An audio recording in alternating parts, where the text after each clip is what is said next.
तो स्टूडेंट्स, आज हम पढ़ेंगे chapter 12 friction. Chapter 12 friction. Friction मतलब होता है, इसका हिंदी मीनिंग होता है घर्षण। घर्षण अर्थात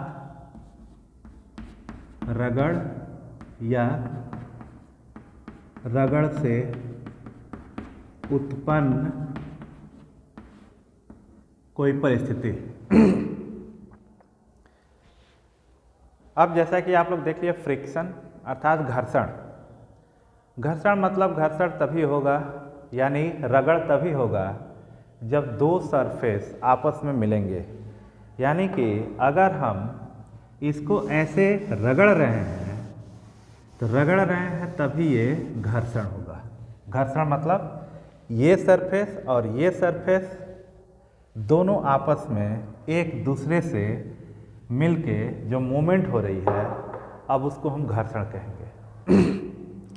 अब इसके बाद समझते हैं कि जैसे घर्षण ये क्यों होता है, इसका क्या डेली लाइफ में हमारा यूज है, इससे कैसे फ़ायदे होते हैं, ये ना रहे तो क्या होता है, इसके बारे में हम पढ़ेंगे। जैसे आप लोग देखते हैं कि हम बाइसिकल से जा रहे हैं, अगर हम पैडल मारना बंद कर दें, जब पैडल मारना बंद कर देते हैं तो बाइसिकल कुछ दूर जाके रुक जाती है। ऐसा क्यों? जब हम पैडल मारते हैं यानी पैडलिंग करते हैं तो इस पे एक फोर्स अप्लाई होता है, यानी कि हम इस पे बल लगाते हैं। बल लगाते हैं तभी साइकिल चलती है। लेकिन जब बल लगाना छोड़ देते हैं और कुछ देर में वो साइकिल रुक जाती है। बल लगाना छोड़ देते हैं अर्थात जितना बल लगाए रहते हैं उसके अनुसार साइकिल चलती रहती है, लेकिन कुछ देर बाद रुक जाती है। या फिर ये कोई मेज पे हम एक बुक रखे हैं और बुक को हम स्लोली यहाँ से धक्का दिए तो कुछ दूर जाके रुक जाती है, और नहीं अगर ज़्यादा धक्का दिए हैं ज़्यादा फोर्स से तो वो जाके बाहर गिर जाती है। लेकिन हम थोड़ा सा धक्का देंगे तो ये कुछ दूर जाके उसी मेज पे रुक जाती है, यानी यहाँ से चली और यहाँ जाके स्टॉप हो गई। ऐसा क्यों? ये ऐसा इसलिए होता है कि हर एक फोर्स के ऑपोजिट में एक फोर्स अप्लाई होता है और उसको कहते हैं force of friction. Force of friction, ठीक है, यानी घर्षण बल। अब ये घर्षण बल जैसा हम समझ लिए कि अगर इस पे हम मान लीजिए कि ऐसे ये मेज है, इसको मेज समझ लीजिए, और इसको हम धक्का देके यहाँ तक पहुँचा दिए, थोड़ा सा धक्का मारे यहाँ तक पहुँच गया ये, यानी कि हम थोड़ा सा फोर्स अप्लाई किए यहाँ तक पहुँच गया, तो ये यहाँ तक पहुँच के रुक क्यों गया? रुक इसलिए गया कि इसके ऑपोजिट से, मतलब इस साइड से हम फोर्स तो इधर से लगाए, लेकिन इस साइड से भी एक फोर्स लग रहा है, और उस फोर्स जो लग रहा है उसको हम कहते हैं फोर्स ऑफ फ्रिक्शन। ठीक है, अब ये फोर्स ऑफ फ्रिक्शन लगता क्यों है और किस सरफेस पे लगता है? तो यहाँ पे हम कहते हैं कि फोर्स ऑफ फ्रिक्शन जो है वह इरेगुलर सरफेस पे लगता है। इरेगुलर सरफेस मतलब जैसे ये चौक है और ये बोर्ड है। अगर ये बोर्ड बिल्कुल स्मूथ रहेगा, एकदम चिकना, तो इस पे फोर्स ऑफ फ्रिक्शन नहीं लगेगा, यानी कि इससे हम उस पर लिख नहीं पाएंगे। इसका सरफेस यानी बोर्ड चिकना दिख जरूर रहा है, लेकिन ये खुरदरा है। खुरदरा होने के कारण ही ये चौक इस पे लिख पाता है। ठीक, कभी कभी आप जाते हैं रास्ते में, अगर केला वगैरह उसका छिलका कुछ लोग फेंक देते हैं, नहीं फेंकना चाहिए रास्ते में, और अनजाने में आपका पैर उस पर पड़ गया तो आप फिसल जाते हैं। क्यों फिसल जाते हैं? क्योंकि वह केले का छिलका जो है बिल्कुल स्मूथ होता है और वह रोड पे ऐसे चिपक के फिसलन पैदा करता है, यानी वह रोड की सरफेस को एकदम चिकना बना देता है, स्मूथ बना देता है। और जब स्मूथ बना देता है तो वहाँ पे फ्रिक्शन नहीं लगता, फ्रिक्शन ऑफ फोर्स नहीं लगता, यानी हम कह सकते हैं कि हमेशा फ्रिक्शन इरेगुलर सरफेस पे लगता है, अर्थात खुरदरी सतह पे लगता है। ठीक है, तो खुरदरी सतह पे जहाँ पे जैसे देखते हैं गीली मिट्टी रहती है वहाँ पैर फिसल जाता है। क्यों फिसल जाता है? क्योंकि वह सरफेस जो है खुरदरा नहीं रह गया। अब जैसे आप लोग कोई चीज़ देखते हैं कि यह जैसे फ्रिक्शन जो है यह क्यों ज़रूरी है हमारे लाइफ में, तो अगर फ्रिक्शन नहीं लगेगा, फोर्स ऑफ फ्रिक्शन, ठीक है, तो हम चल नहीं सकते हैं ठीक से, इस पे हम लिख नहीं सकते हैं, अपने पेन से कॉपी पे नहीं लिख सकते हैं, क्योंकि कॉपी का सरफेस भी खुरदरा, इरेगुलर, खुरदरा मतलब इरेगुलर, और पेन की टिप जो है उसमें से भी इंक निकलती है, वह भी एक खुरदरा वो बनाती है। दोनों जो है जाके जब उस पर आपस में लगते हैं तो फोर्स ऑफ फ्रिक्शन के कारण वह लिखावट आपको उसमें समझ में आती है। वरना किसी भी पेपर पे आप देखते हैं कभी कभी आपकी पेन नहीं चलती है, तो आप कहते हैं ऐसा क्यों, तो उस पर देखते हैं अरे यहाँ पे ऑयल वगैरह लग गया है, तो ऑयल लग गया यानी कि फ्रिक्शन कम हो गया, और कम होने से वह लिख नहीं पाता है। तो इस प्रकार हम देखते हैं कि हमारे लाइफ में यह फ्रिक्शन बहुत बड़ा रोल प्ले करता है। अब हम अपने ज़रूरत के हिसाब से फ्रिक्शन को बढ़ाते या घटाते हैं।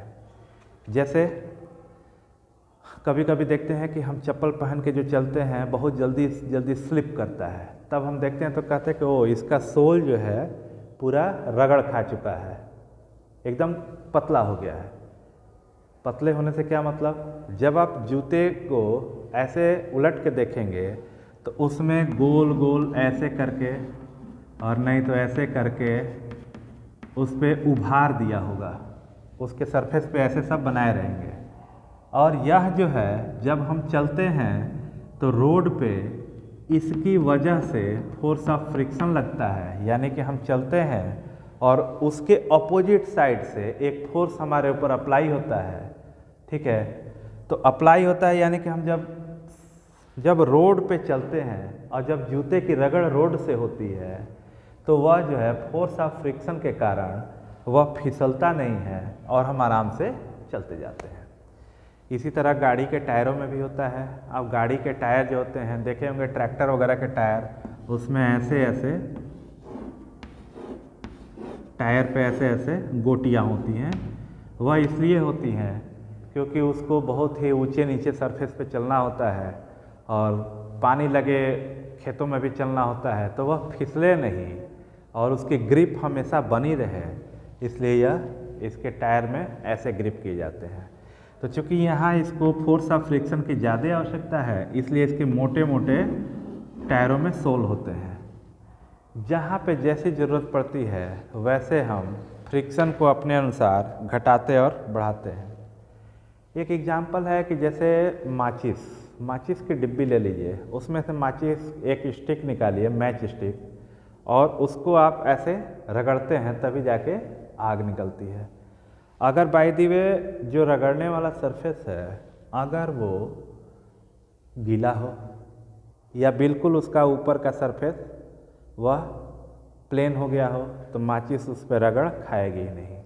और जब तक फोर्स ऑफ फ्रिक्शन नहीं होगा, यानी कि दोनों रगड़ेंगे नहीं आपस में, तब तक वो मैच स्टिक जलेगी नहीं।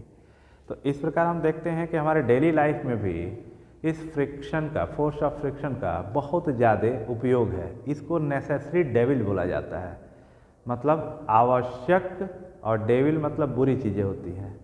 तो यह बुरी चीज़ तो है क्योंकि हमारे चलने में बाधा उत्पन्न करती है, किसी चीज़ को धकेलने में बाधा उत्पन्न करती है, लेकिन यह हमारे लिए अच्छी भी है क्योंकि हमेशा हम चलेंगे और फिसलते रहेंगे या फिर कोई चीज़ जो है चलाएंगे और गिरती रहेगी तो वह खराब होगी। तो इसलिए यह हमारे दैनिक जीवन का एक बहुत बड़ा बहुत अच्छी चीज़ों में से एक है ये फोर्स ऑफ फ्रिक्शन। अब इसको अपने अनुसार हम इंक्रीज या डिक्रीज करते हैं। जैसे मान लीजिए कि कि बहुत जैसे साइकिल है, जब बहुत ज़्यादा उसमें फोर्स लगाना पड़ता है और साइकिल आगे बढ़ती है, तो आप कहते हैं कि ओहो इसमें तेल डालना पड़ेगा। तो ऑयलिंग करते हैं, ऑयल या ग्रीसिंग, तो क्या करते हैं, जो उसके पहिए के बीच में ये ऐसे ऐसे गोल गोल छर्रे लगे होते हैं, लोहे के गोल गोल टुकड़े, इसी पे साइकिल घूमती है, साइकिल का पहिया घूमता है और पैडल लगाते हैं तो आगे बढ़ती है। यह वाला जब इसमें ऑयलिंग नहीं होती है, यानी तेल नहीं डाला जाता है, तो यह बहुत आपस में रगड़ने लगते हैं, और जब आपस में रगड़ने लगते हैं तो वह बहुत ज़्यादा फोर्स ऑफ फ्रिक्शन पैदा करते हैं। तो जब ज़्यादा फोर्स ऑफ फ्रिक्शन पैदा होता है तो यह साइकिल भारी चलती है, मतलब बहुत फोर्स लगाना पड़ता है। तो हम क्या किए, इसमें ग्रीसिंग कर दिए, ग्रीस लगा दिए या फिर ऑयल लगा दिए, तो इसमें फोर्स ऑफ फ्रिक्शन कम हो गया। तो हम अपने ज़रूरत के अनुसार उसे घटा दिए। ठीक है। उसके बाद आप लोग देखे होंगे कहीं आप लोग यात्रा करते हैं या फिर मतलब कहीं भी सामान को अपने ले जाते हैं, तो यात्रा करने के लिए जो अटैचियाँ आती हैं, ठीक है, या टूरिस्टर बैग्स आते हैं, तो उसमें नीचे पहिया दिया रहता है। तो पहिए से क्या होता है, रोल होता है, वो आसानी से एक जगह से दूसरी जगह उसको घिसट के क्या रोल करके उसको ले जाते हैं पहिए के सहारे। तो वहाँ पे हम फ्रिक्शन को बहुत रिड्यूस कर दिए। अगर वही पूरे वीआईपी को घिसट के ले जाते हैं, वीआईपी मतलब अटैची को, तो ज़्यादा फोर्स लगता है और वीआईपी भी खराब होती है। लेकिन जब पहिया है वह फ्रिक्शन को बहुत कम कर दिया और बहुत आसानी से लेके हम चले गए। इसी प्रकार यह जो है रोलिंग फ्रिक्शन कहलाता है, जो पहिए के थ्रू फ्रिक्शन को हम कम कर दिए। ठीक है, तो ये रोलिंग फ्रिक्शन होता है। फिर किसी चीज़ को, जैसे मान लीजिए कि ट्रक वगैरह से सामान उतरता है, तो वहाँ से सामान को लेके और देखते हैं कि एक ऐसे लकड़ी का टुकड़ा जिसको हम पटरा बोलते हैं वो लगा देते हैं, और उस पर से सामान को ट्रक से वहाँ से निकाल के उसी पर से फिसला देते हैं ऊपर से, और वो नीचे आ जाता है। ठीक है। या फिर बहुत ऐसे सामान होते हैं जिनको एक जगह से दूसरी जगह फिसलन के सहारे ले जाया जाता है।